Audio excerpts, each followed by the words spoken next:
പുതിയൊരു ഹജ്ജ് കാലത്തിന് തുടക്കം കുറിച്ച് ഹാജിമാർ മക്കയിലേക്കും മദീനയിലേക്കും എത്തുകയാണ്. ഈ വർഷം എന്തൊക്കെയാണ് ഹജ്ജിനായി സൗദി അറേബ്യ ഒരുക്കിയിരിക്കുന്നത്? ഒപ്പം മുമ്പെങ്ങും ഇല്ലാത്ത വിധം മക്കയിലെ സുരക്ഷാ ക്രമീകരണങ്ങൾ എന്താണ് പറയുന്നത്?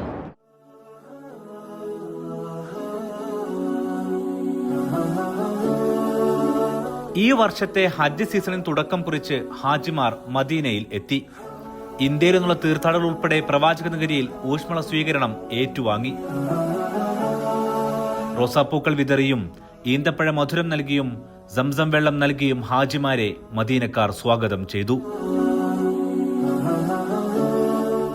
ഹൈദരാബാദിൽ നിന്നാണ് ആദ്യ ഹജ്ജ് വിമാനം എത്തിയത്. പിന്നാലെ ലോകത്തിന്റെ വിവിധ ഭാഗങ്ങളിൽ നിന്നും ഹാജിമാരെയും വഹിച്ച് വിമാനങ്ങൾ മദീനയിലെത്തി. ഇന്ത്യൻ ഹാജിമാർക്കും മദീന വിമാനത്താവളത്തിൽ വൻ സ്വീകരണമാണ് ലഭിച്ചത്. रिसेप्शन भी बहुत बेहतर है माशाल्लाह, हर तरफ इस्तकबाल है और छोटे बच्चे और जो है फूलों के ज़रिए, चॉकलेट के ज़रिए और जमज़म के ज़रिए माशाल्लाह बड़ा ज़बरदस्त इस्तकबाल रहा अल्हम्दुलिल्लाह।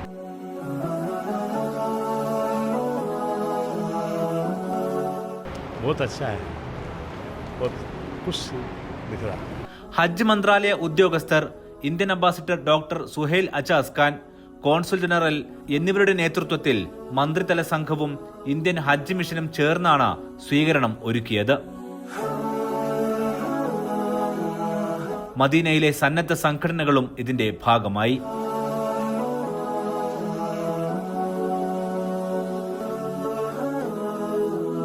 ഹാജിമാർക്കായി എല്ലാവിധ സൗകര്യങ്ങളും ഒരുക്കിയതായി ഇന്ത്യൻ അംബാസിഡർ മീഡിയ വണിനോട് പറഞ്ഞു. മദീനയിലെത്തിയ ഹാജിമാർ ഹറമിന് സമീപമാണ് താമസിക്കുക. 8 ദിവസത്തെ 5 നമസ്കാരങ്ങൾ, അതായത് ആകെ 40 നമസ്കാരങ്ങൾ തീർത്ഥാടകർ മദീന ഹറമിൽ നിർവഹിക്കും. ഇരു ഹറമുകളിലേക്കും ബസ് സർവീസ് ലഭ്യമാക്കിയിട്ടുണ്ട്. മെഡിക്കൽ വിങ്ങുകളും പൂർണ്ണമായി സജ്ജമാണ്. ഇത്തവണയും ഹജ്ജ് കാലം കനത്ത ചൂടിലാണ്. ഒരു പക്ഷേ കനത്ത ചൂടിൽ നടക്കുന്ന അവസാനത്തെ ഹജ്ജായിരിക്കും ഇത്. ഇനി 14 വർഷത്തോളം വേണ്ടിവരും വീണ്ടും ഒരു ഹജ്ജ് കാലം കനത്ത ചൂടിൽ എത്താൻ. ചൂട് കണക്കിലെടുത്ത് ക്രമീകരണങ്ങളെല്ലാം ഒരുക്കിയിട്ടുണ്ട്. തീർത്ഥാടകർക്ക് ആവശ്യമായ നിർദ്ദേശങ്ങൾ നൽകുമെന്നും അംബാസിഡർ മീഡിയ വണിനോട് പറഞ്ഞു. The weather is going to be a big challenge, but we are already doing a big campaign with our Hajis and informing them how to manage things in this kind of hot weather.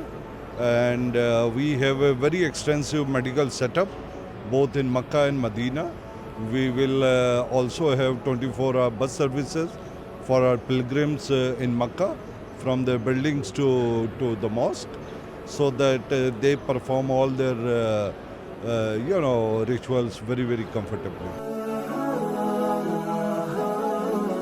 മക്കയിലും മദീനയിലും 24 മണിക്കൂറും പ്രവർത്തിക്കുന്ന ക്ലിനിക്കുകളുണ്ട്.